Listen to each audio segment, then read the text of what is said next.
Ayan guys, ayan ang ating crayfish. Ayan. Bibreed tayo. Ayan.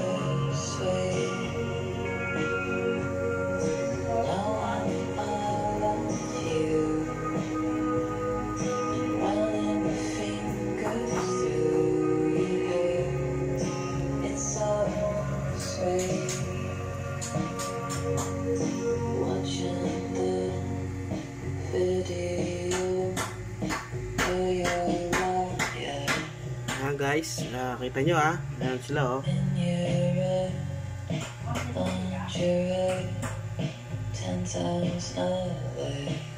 bibreed tayo ng crayfish at mag-aalaga rin tayo ng hito. Sana maparami natin sila.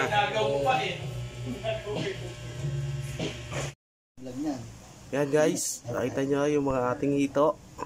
Ayan, magpapalit tayo ng tubig. Ilipat muna natin sila dyan at dito natin sila ibabalik. Guys, nakita nyo 200 plus pieces yan. Pan day 3 nila sa atin. Yan. Wala pa mabiling drum Abangan nyo yung mga susunod natin video paggawa natin ng mga talagang lagayan nila. Mamimili pa tayo ng gamit. Mabigay nyo ng pangalan sa isa. Stalking. Yan. Siyempre sama ako. Parang DJ ako. Na tropa. Sige tol, lipat mo na tol. Bus ko? Nakita mo kanino ay. Dahan-dahan na po dapat. Ilan masusundat mo pa? Yan, pwede mo na yan. Ilan to? 2, 6. Malalaki na sila, ano? Natin tandahan para di sila mahilo. Kanina kasi nahilo nahilo yung isa Yun, lipat na sila sa malaking drum. Yan guys, yung susunod na mga araw at gagawin na natin yung talagang lagayan nila. Mamimili na rin tayo ng mga oxygen, water pump. Gagawa tayo ng filter. Yan. Tapos ililipat natin sila sa kanya-kanya nilang lagayan.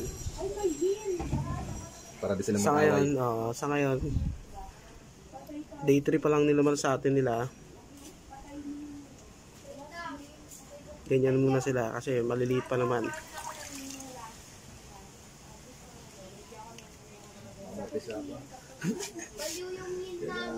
Sige, hindi pa ipiprito.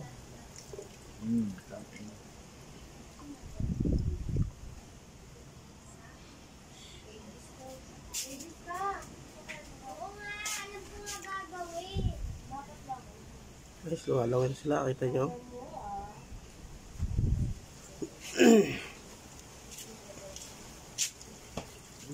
Nahuli pa. Congrats sa'yo pa, congrats.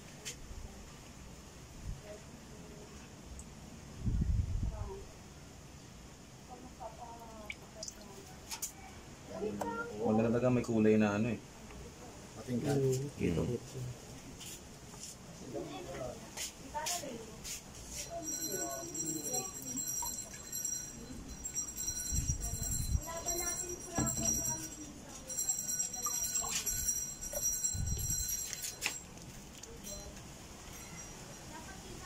Naipit pa.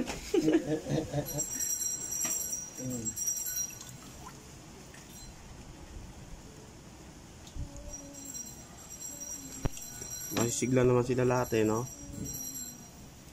Sa ngayon may 5 ng casualties.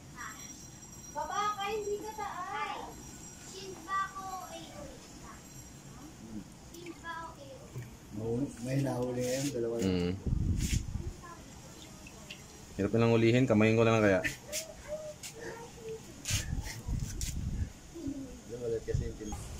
Ayan guys, lalagay na sila lahat.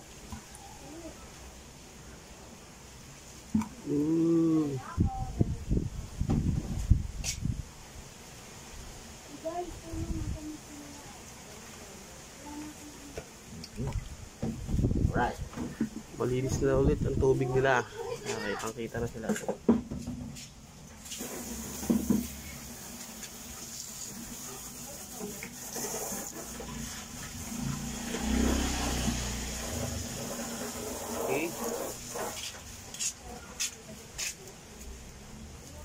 maluwag sila dito. Masigla naman sila lahat eh, no? Mamaya pakakainin natin sila. Ano sila, araw-araw sila na ano nagsusumbay pa. No?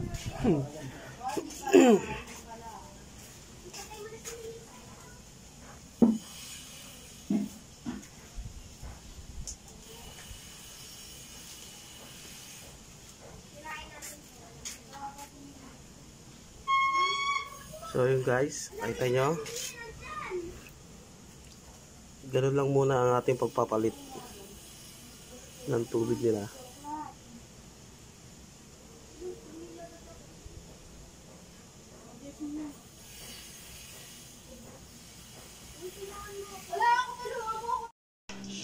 Yan, tamang linis muna tayo sa paglalagyan ng ating hito at crayfish.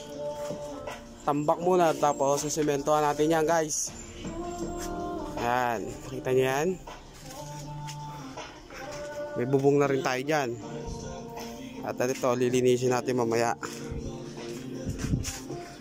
Diba guys? Kita nyo, ang dahil kalat.